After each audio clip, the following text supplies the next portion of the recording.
yeah, you already, come on, get the fuck out. It's not 9 o'clock in the morning. Woo. Bright and early.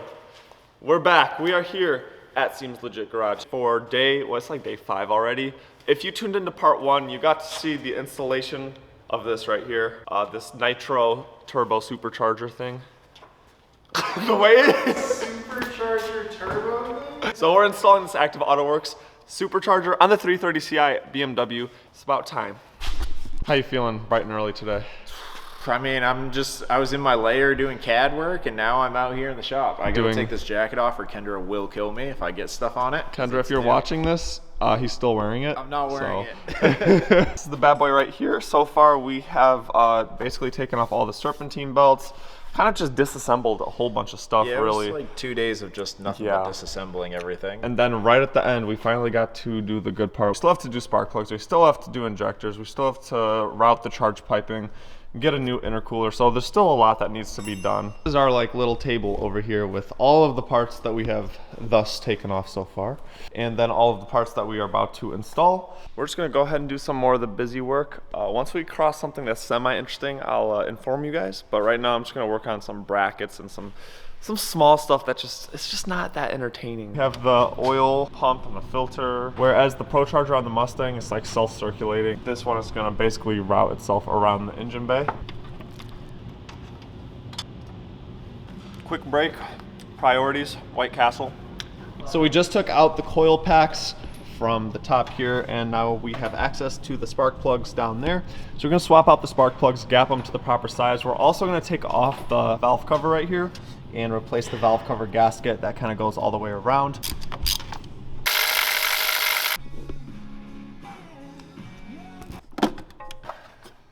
Just cleaned up the valve cover a little bit. I'll put it this way, BMW things. Gotta change one of these every 1,500 miles. That. Okay, you're good. You're good. You're good. Oh my God! Scrambled spark plugs, anybody? Huh? Oh yeah. This is Chris's lawn service. Look at that. Look at all those leaves down there. Let's hit that suck. You made it weird, bro. Well, their friend Dylan pulled up and he helped us get the fuel rail out. We're probably gonna end the night on that note, and we'll be back in the morning. Yeah, I think so. We are back, and we already have the safety glasses on. We are swapping out one of the pieces that we previously broke like right when we started. Pretty sure it's a brake booster line. Went ahead, took an hour and a half to replace that part, but we're back and we're better, and now we're doing some good stuff. We're about to put in some big boys. We're about to put in the injectors, and they are, I think, 80-pound injectors from Siemens Deca.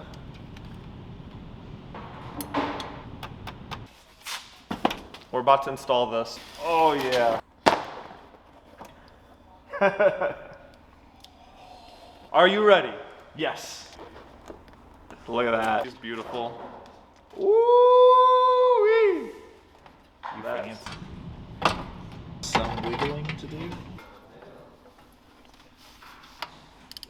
All right, we are back. We took a long weekend and we're back in the shop. And today we're focusing on this one right here. This is a oil catch can. This is a single line vented atmosphere, and it looks pretty sweet. So we're gonna get this bad boy put on, and then after that, really all we have left is to route the charge piping. Air is gonna come into the head unit. It's gonna go out of the bottom. It's gonna route itself down to the intercooler to cool the air. It's gonna route itself back around near the sway bar, back up into the throttle body.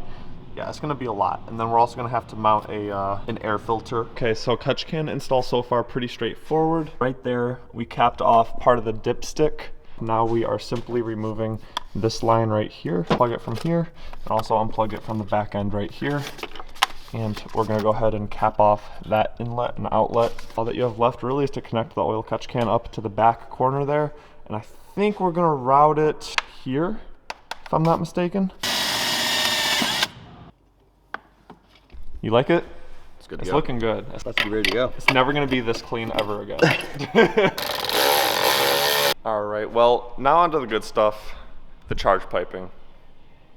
So over here we have all of the piping that we're gonna need to use. Hopefully all of it.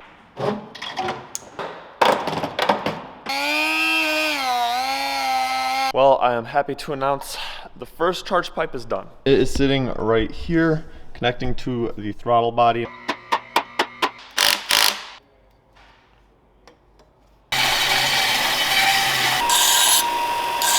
Oh, it's nice and toasty. It's like a hand warmer. It routes from the blower down into the intercooler. The air's gonna flow through here and it's gonna come across back up into the throttle body up there. Well, we got it all mocked up now, and so now I'm just putting on these clamps. It's like the 1,000,000th day by now, and well, at least we're onto some fun stuff. We're about to install the snail pipe and the blow-off valve. Who doesn't love blow-off valves? Like, come on, let's be honest. That's probably like the entire reason why I'm supercharging my car. So the snail pipe is gonna run here and it's gonna curl down. Then there's gonna be the air filter. So it's gonna suck the air in through the top of the supercharger and it's gonna go back down through the intercooler and back around. And that's where you see it coming up into engine itself.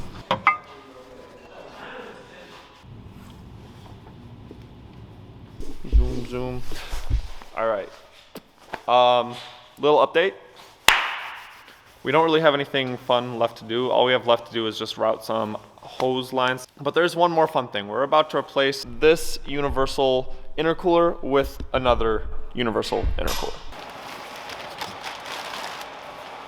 I'm gonna go ahead, replace it. Hopefully the inlet and outlet are in the same general area, but I have a feeling we're gonna need to custom make some brackets for this thing, 'cause it's just might not sit very well. But Sean from Seems Legit Garage went ahead and fabricated some custom brackets for me so that the inlet and outlet could sit in the same place. After installing the new intercooler, I went ahead and dropped in the coolant expansion bottle as well as the electric fan shroud.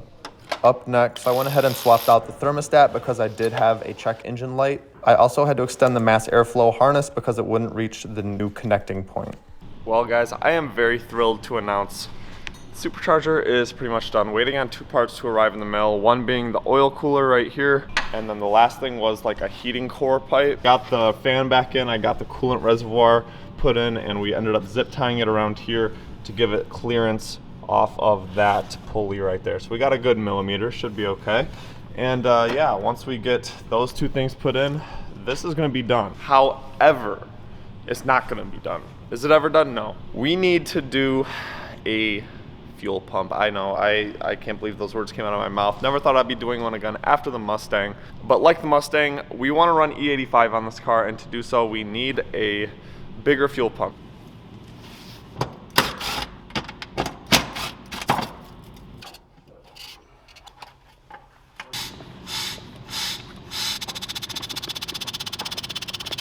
Well, this video is far too long, and I did want to get the first startup in this video, but I just don't think it's going to happen. We still have a few more things to do, like the fuel pump, the air fuel ratio gauge, and the oil cooler, which still hasn't arrived yet. So if you guys want to see the first startup of the supercharged E46, make sure to hit the like and follow button.